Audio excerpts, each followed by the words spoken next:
Anak-anakku dimanapun kalian berada yang saya cintai, Bung Karno telah mewariskan falsafah keberpihakan dalam diri Pak Marhain, sosok yang mewakili jutaan petani, nelayan, dan buruh dan seluruh elemen rakyat lainnya yang mendambakan kecukupan sandang, pangan, tempat tinggal, pendidikan, dan penghidupan yang layak secara kemanusiaan.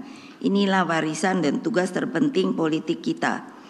Terlebih ketika kita menghadapi, sebenarnya ini hari-hari yang biasa setiap 5 tahun.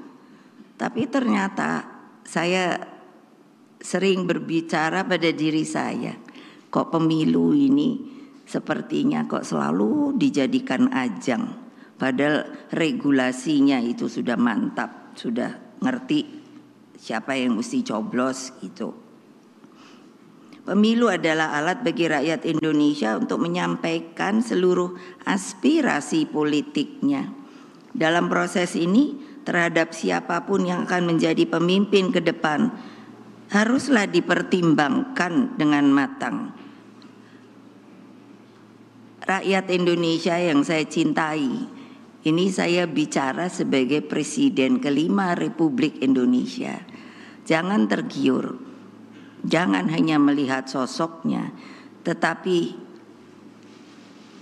pikiran dan hatinya harus menjadi satu.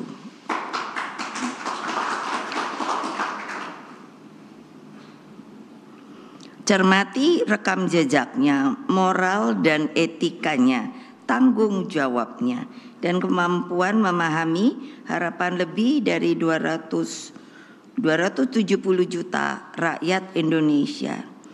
Dalam keseluruhan, syarat-syarat menjadi pemimpin, PDI Perjuangan bersama P3, Perindo, Hanura, dan para relawan meyakini bahwa Bapak Ganjar Pranowo dan Profesor Mahfud MD lah yang memenuhi syarat itu. Mereka berdua satu kesatuan Dwitunggal, sebab tidak ada negara maju tanpa adanya pemimpin yang memperjuangkan hukum agar berkeadilan.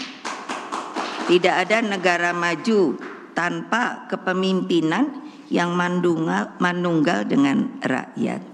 Coba kita pikirkan di seluruh dunia, kalau ada pemimpin tidak menjalankan tugas dan kewajibannya dan justru tidak menaungi rakyatnya, pasti yang namanya negara itu lalu goncang.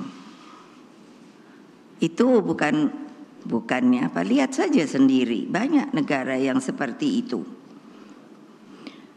Lalu apa? Pak Ganjar Pranowo, Pak Mahfud MD memenuhi 3 syarat sebagai pemimpin.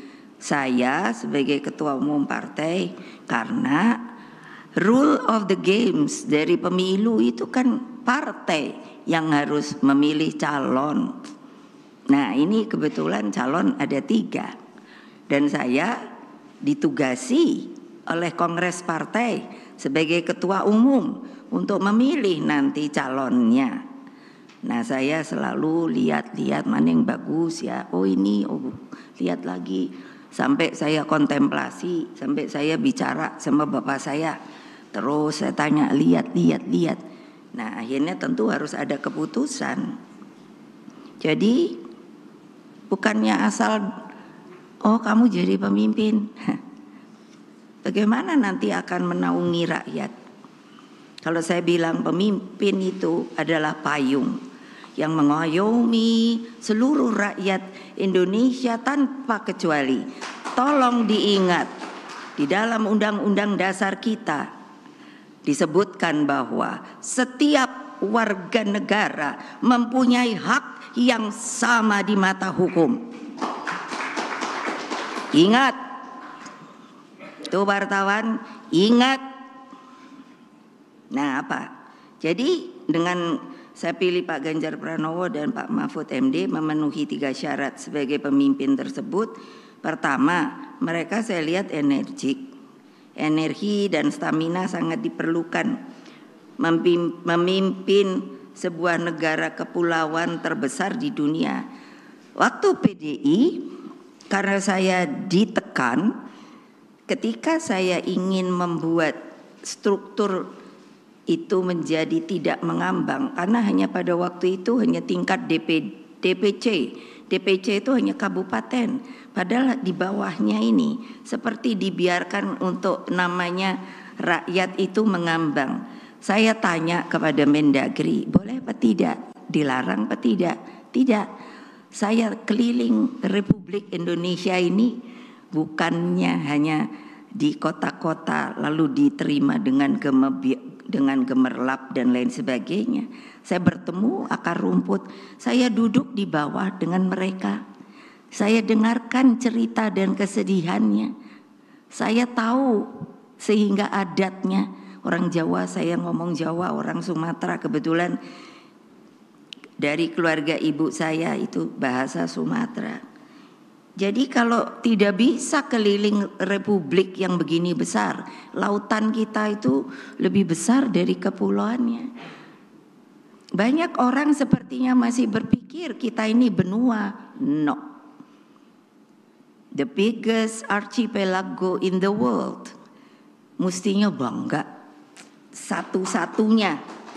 Tolong, terutama kadang yang saya lihat dari TNI, Polri dan lain sebagainya, masih sepertinya diajari bahwa kita ini untuk pertahanan keamanan itu sepertinya memakai sistem benua.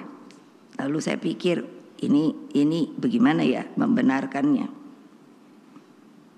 Boleh dong kalau nanti ada yang, oh ibu kok ngomong begitu. Jangan lupa saya presiden kelima, saya pernah wapres. Jadi saya ngerti tata negara, tata pemerintahan. Gitu loh. Jadi apa? Adil. Orang harus menanggapinya. Capek loh kalau mesti bener keliling Indonesia sampai kampung-kampung gitu. Tapi enggak apa-apa. Saya senang aja.